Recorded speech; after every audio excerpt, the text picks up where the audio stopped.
Hello everyone, welcome back. Let's play American McGee's Alice. Why do you pursue me to this deserted place? To benefit from your wisdom. Even blurred vision is valued by the blind. If I were clever, would I cower in this slag heap? I'm not wise, girl. I'm just grown old. I wish to get very small, no bigger than a mouse. Do you know how I might do that? Only that? Oh, yes. I could manage that. For a price. I have nothing of value. You have nerve and your health. Mine are nearly gone. I've seen too much suffering, and I smoke too much, you see. What must I do? In the card guard's compound, a particularly rough diamond holds a key. Retrieve it. I will repay the favor. So if that is what we must do, then let's get to it. That is a health upgrade. We don't actually need any right now. We're at full health. But now it is time for us to get onto the minecart. Honestly, don't ask me what the minecart's actually here for. I am not in control right now, and this is pretty much just a cutscene. I'm not really sure why. And I don't know how we floated over that blank spot of railing. It really, you can't really question things. You can't look too deeply into Wonderland. None of it is logical or sensible. However, we are on our way to the next area, in which we will get that diamond, as that guy called it. I'm also a bit curious as to why Alice is a brunette here, when she's most commonly depicted as being blonde. Oh well. We have another card guard here, though. And I'm trying to use, just trying to use melee attacks so I don't run out of knives and have to wait for them to respawn. The enemies do quite a lot of damage, but luckily they tend to drop health. But now it's time to get our second weapon of the game. 52 pickup is a staple of juvenile humor, but when the deck slices and dices, it's no laughing matter. We have a deck of cards. Unlike the knife, there is a limited amount of cards that you can use, and it's limited by that bar on the right. It kind of acts as fatigue, you might say. However, the deck of cards is not a very powerful sub-weapon. It can be, but overall it doesn't work out too well. I prefer the knife. Also over here is the best health upgrade. We can't get it right now because we don't need it, because we have full health. However, let's pick up this. That is what that little dwarf gnome guy wanted. I don't know, the short guy. He wanted it. Let's give it to him. Wait a minute. Card guards are all over the place. There he is. Let's go. And don't forget about that guy. That guy is right there in the way.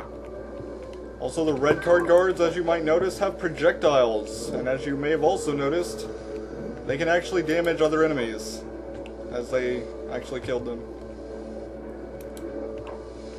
So I'll try to take out these two guys before I continue on, because otherwise they'll cause problems for me.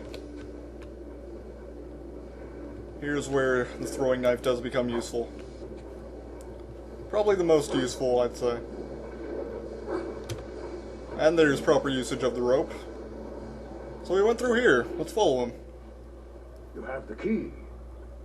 Very resourceful. Rabbit's confidence is not misplaced. He is no fool. I certainly hope he is not. Use the key to free my clan from the oppressive burden they carry. Any fight against the Queen's tyranny is a good fight. They've suffered... I'm sure I'm very sorry for them, sir. Really I am. But what about me getting small?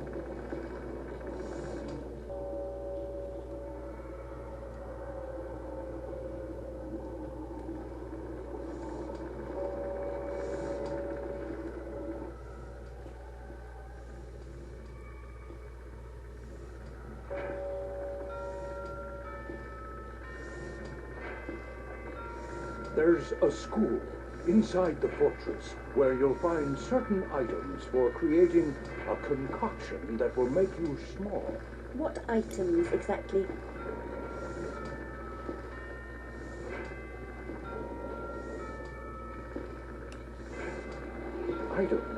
Items, girl.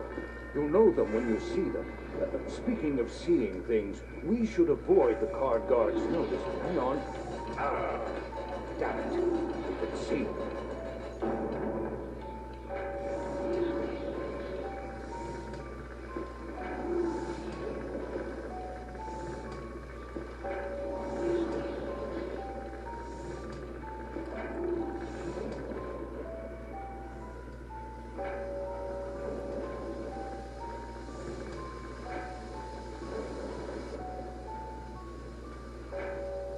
Eventually, you must break through such walls. But for now, jump!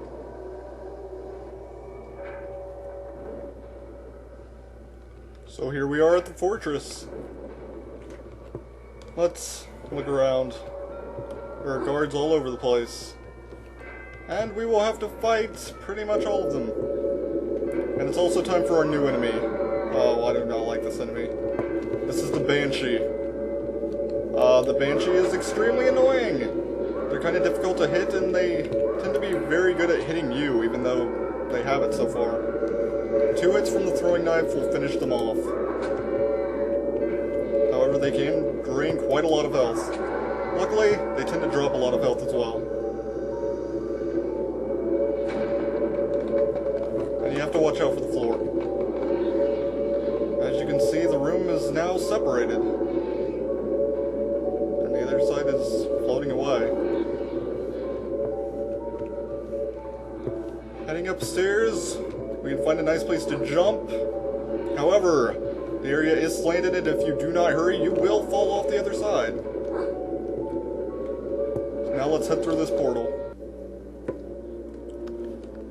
Here we are in the next area, which happens to be home to one of the most interesting aspects of this game, in my personal opinion. Are you guys ready for this? Time to raise some havoc. The dogs of war are loose.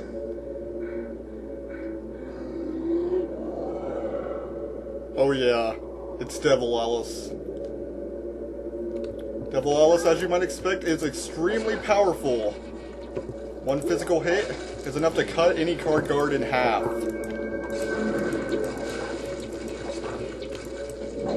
And who doesn't enjoy doing that, really now? However, you do have a limited time in this form, as you may expect.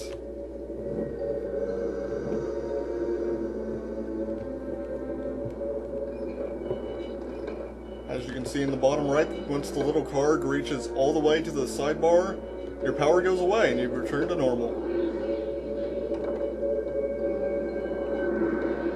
Now it's time for one of the jumping puzzles. However, that will have to wait for next time on Let's Play American McGee's Alice. Though I can't help but love the scenery in this area.